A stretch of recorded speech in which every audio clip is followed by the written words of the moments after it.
कांग्रेस का मैनिफेस्टो कह रहा है कि वो माताओं बहनों का सोने का हिसाब करेंगे, उसकी जड़ती करेंगे, जानकारी लेंगे और फिर उस संपत्ति को बांट देंगे।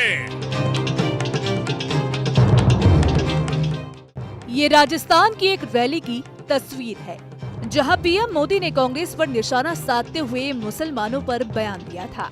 और अब सुनिए यूपी के सीएम योगी आदित्यनाथ को। कांग्रेस के घोषणा पत्र को आप देखते हैं, दो बातें उन घोषणा पत्र में नजर आती है। एक, कांग्रेस कहती है कि हम व्यक्तिगत कानून को लागू करके शरिया कानून को लागू करवा देंगे। पहले पीएम नरेंद्र मोदी और अब उत्तर प्रदेश के सीएम। जी हाँ, जिस तरीके से पीएम मोदी ने राजस्थान की एक रैली में कांग्रेस पर वार करते हुए मुसलमानों पर बयान दिया था, उसी तरह अब चुनावी मंच से सीएम योगी ने भी कांग्रेस के घोषणा पत्र पर न सिर्फ निशाना साधा है, बल्कि मुसलमानों को लेकर भी कई सारी बातें कही। यूपी के बागपत में एक चुनावी जनसभा को संबोधित करते हुए यूपी के सीएम आदित्यनाथ ने कहा कि कांग्रेस के घोषणा पत्र में दो बातें साफ साफ नजर आती हैं। पहली बात तो ये है कि कांग्रेस कहती है कि शरिया कानून लागू कर देंगे।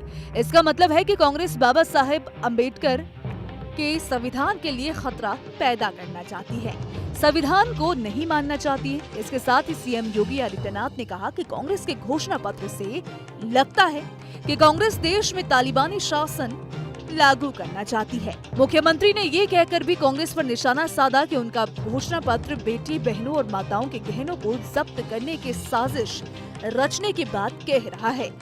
इससे हमारी बहनों माताओं को सावधान रहने की जरूरत है। पीएम मोदी के बाद सीएम योगी ने मंच से क्या कुछ कहा, आइए आपको सुनाते हैं।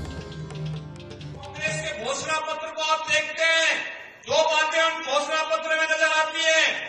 एक, कांग्रेस कहती है कि हम व्यक्तिगत कानून को लागू करके शरिया कानून को लागू करवा देंगे। इसका मतलब बाबा साहब भीमराव अम्बेडकर के द्वारा बनाए गए संविधान के लिए ये लोग खतरा पैदा करना चाहते हैं, यानी देश के संविधान को ये खतरे में डालना चाहते हैं। तालिबानी शासन लागू करना चाहते हैं। क्या हम तालिबानी शासन को स्वीकार करेंगे? क्या ये देश तालिबानी शासन को स्वीकार करेगा? और दूसरी तरफ क्या कहते हैं? कांग्रेस का घोषणा पत्र कहता है हम एक झटके में गरीबी मिटा देंगे। और गरीबी कैसे मिटाएंगे? यानी आपकी संपत्ति को हड़प करके बेटी और माताओं के, बहनों के जो उनके गहने होंगे उनको ये लोग जब्त करवाने की साजिश रच रहे हैं। यानी देश को तो इन्होंने 60 दशक, 6 दशक तक लूटा और अब कह रहे हैं कि हर संपत्ति पर ये लोग डकैती डाल करके उसको जबरदस्ती अपने कब्जे में ले लेंगे और फिर उसका बंकर बांट करेंगे। क्या आप स्वीकार करेंगे कांग्रेस की उसी चेष्टा? इसके साथ ही योगी आदित्यनाथ ने भी पूर्व प्रधानमंत्री डॉक्टर मनमोहन सिंह के अल्पसंख्यक और देश के संसाधन पर अधिकार वाले बयान को लेकर भी निशाना साधा। योगी ने कहा कि मनमोहन सिंह जब प्रधानमंत्री थे तब उन्होंने बयान दिया था कि देश के संसाधनों पर पहला अधिकार मुसलमानों का है। इसके साथ सीएम योगी ने ये भी सवाल उठाया कि अगर पहला अधिकार अल्पसंख्यक का है तो हमारे दलित कहाँ जाएंगे, पिछड़े कहाँ जाएंगे, उनके अधिकारों का क्या होगा? और डॉक्टर मनमोहन सिंह जी ने तो जब प्रधानमंत्री थे उस समय उन्होंने क्या कहा था?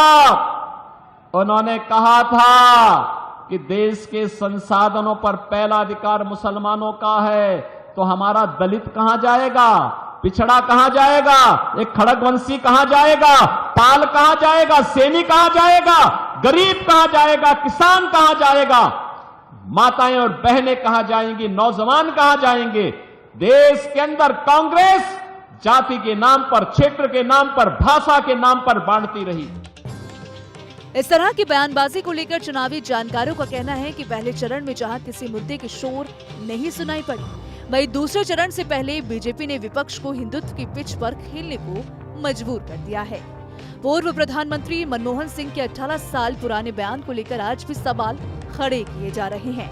वैसे तो अभी चुनाव की शुरुआत है, आगे आगे देखिए होता है क्या। ऐसा भी हो सकता है कि बीजेपी की रणनीति के आगे विपक्ष हिंदुत्व के पिच पर आने को मजबूर हो जाए। फिलहाल इस तरह के बयान पर सियासी घमासान मचना तय माना जा रहा है। खैर, इसको लेकर आपकी क्या राय है? आप अपनी राय हमें कमेंट सेक्शन में जरूर बताइएगा। वीडियो पसंद आए तो वीडियो को लाइक और शेयर करना ना भूलें। ये कांग्रेस का मैनिफेस्टो कह रहा है कि वो माताओं बहनों का सोने का हिसाब करेंगे, उसकी जड़ती करेंगे, जानकारी लेंगे और फिर उस संपत्ति को बांट देंगे।